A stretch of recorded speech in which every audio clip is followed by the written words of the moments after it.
Assalamualaikum warahmatullahi wabarakatuh. Dengan Irin Riani, saya ditemani oleh Mary. Halo Mary. Hai, halo.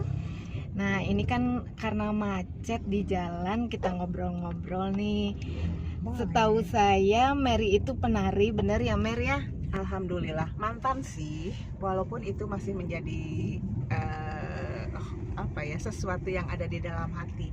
Jadi berawal dari hobi. Dari kecil. Iya. Mungkin juga ibuku, karena beliau juga penari, jadi ingin ada sok teteh nari latihan gitu. Jadi aku teh suka latihan. Jadilah aku teh ikut di sanggar, terus di SD Tikukur juga ada eskul nari, aku ikut. Kemudian lanjut ke SMP, ternyata di SMP 2 ada eskul nari juga, tari Sunda. Wah, memang berawal dari hobi dan dorongan orang tua ya? Iya, benar. Nah, tarian apa yang diperdalam oleh Mary? Dari awal itu, dari kelas 5 SD itu, Mary belajarnya tari Sunda. Jadi tari Sunda itu kesininya Mary tahu, jadi ada dua, tari Sunda klasik sama tari Sunda kreasi. Tari Sunda klasik itu tarian-tarian yang diciptakan oleh penciptanya, jadi seperti tari putri, tari yang lemah gemulai, seperti itu. Nah, walaupun nanti ada juga tari klasik yang gagah, misalnya tari kandagan, tari topeng. Nah, kemudian ada juga jenis tarian, tari kreasi, misalnya jaipongan. Alhamdulillah, Mary bisa dua-duanya. Kayaknya seneng juga ya menyalurkan hobi gitu ya, Mei ya. Terus apa sih yang didapat dari konsentrasi atau mendalami tari Sunda ini? Jadi fokus kita untuk konsentrasi, karena itu kan gerakan. Nah, tapi ternyata setelah lama berlatih, mungkin kalau untuk gerakan kita bisa hafal gitu ya, tapi ternyata bukan hanya gerakan yang harus kita hafalkan, tapi ada penjiwaan dari tarian itu. Nah, itu Penjiwaan, jadi tidak hanya dalam bergerak puisi atau bernyanyi yang penjiwaan, ternyata tari juga ada penjiwaan ya. Ya baru tahu ya. Jadi kita menjalaninya juga dengan hati ya. Segala sesuatu kalau dijalanin dengan hati, selalu keluarnya atau hasilnya lebih dari biasanya atau lebih istimewa apa yang kita rasakan ataupun yang disuguhkan dalam atraksi penari itu ya, tarian itu. Jadi seolah penonton terbawa oleh gerakan dari penari tersebut kayak gitu. Terus yang si penarinya sendiri kalau dengan jiwa itu lain banget rasanya. Gitu ya, penjiwaan itu ternyata penting, tidak hanya dalam bernyanyi, kemudian dalam berpuisi, ternyata menari pun harus ada penjiwaan ya. Mungkin dari misalkan tari Sekar Putri, kita memerankan seorang putri yang lemah gemulai, sedangkan Kandaga itu seorang wanita yang gagah, berani di medan perang gitu ya. Jadi kita harus benar-benar memerankan karakter dari tarian itu. Betul. Nah, Mer, setahu saya Mary sudah pernah ke beberapa negara dari tari ini, boleh diceritakan, Mer? Ya, betul sih. Jadi setelah bertahun-tahun Mary berlatih nari, waktu itu Mary masuk ke Unpad. Di Unpad itu ada wadah Lisas, Lingkung Seni Sunda.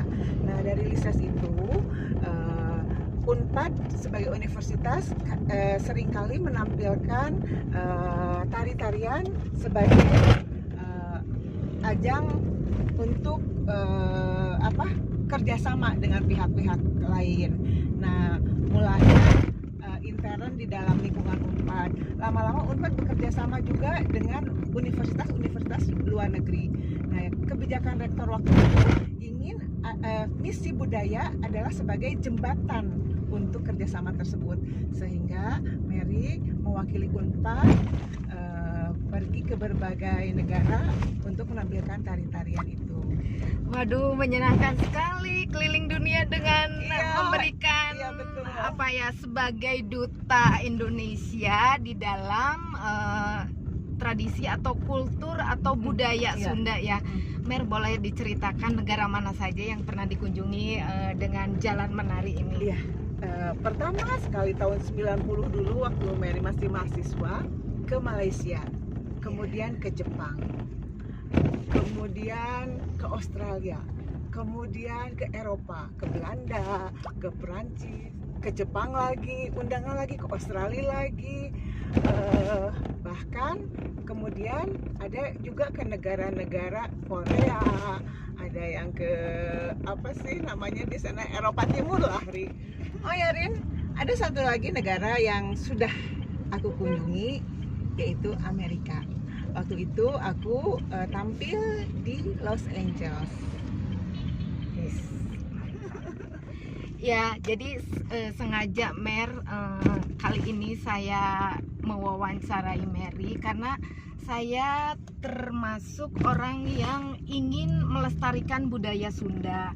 Oleh karena itu mungkin generasi selanjutnya nih kita ajak untuk belajar menari. Boleh dikasih tahu nih kalau ada para remaja juga anak-anak untuk belajar menari di mana nih bisa didapatkan atau tempatnya di mana? Betul Ri, sebetulnya prihatin juga sih karena anak-anak sekarang itu kan ya mereka lupa kalau ada tari tradisi.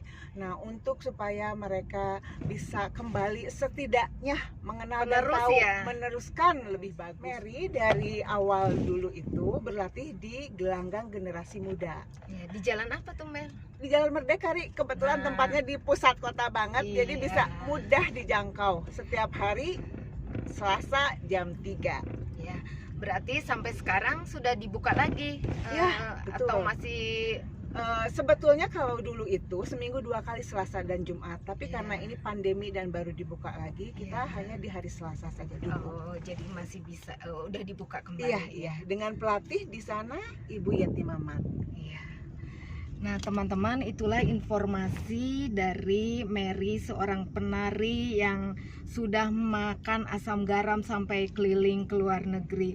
Nah saya di sini ingin menyampaikan bahwa mari kita lestarikan budaya Indonesia yang beragam, karena kita ada di Tatar Sunda, di Tanah Priangan. Jadi kita ingin mengetengahkan budaya Sunda, tarian Sunda. Jadi terima kasih Mary sudah memberikan informasi. Semoga remaja maupun anak-anak selanjutnya bisa ikut melestarikan dan belajar tari Sunda. Amin. Datang saja ke Gelanggang Remaja Jalan Merdeka. Ya, betul. Ya. Sampai jumpa. Saya Irin Riani dan Mary. Bye. Assalamualaikum.